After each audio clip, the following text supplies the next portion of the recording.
बातमी येते वैष्णवी हगवणे आत्महत्या प्रकरणासंदर्भातली। या प्रकरणातली आजची कोर्टामधली सुनावणी पूर्ण झाली। आरोपींना पोलीस कोठडीत रवानगी करण्यात आलेली आहे।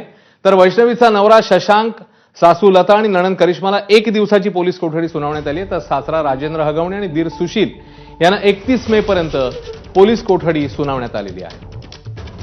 काही वेळापूर्वीच ही सुनावणी पार पडली, ज्याच्यामध्ये सासरा आणि दिराला 31 मे पर्यंत, तर वैष्णवीचा नवरा, सासू यांना 1 दिवसाची कोठडी ही सुनावण्यात आली।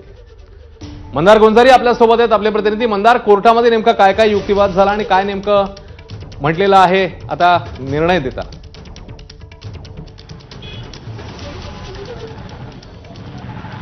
आधी सरकारी वकिलांनी त्यांची बाजू मांडली आणि या आरोपींची पोलीस कोठडी वाढवून मागितली।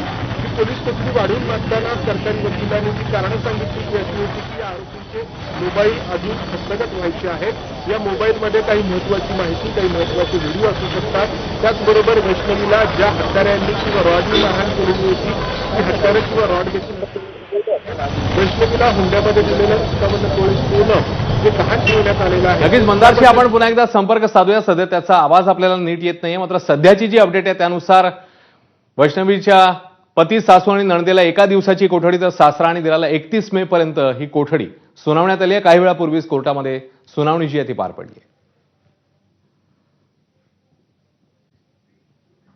आता पुढची बातमी।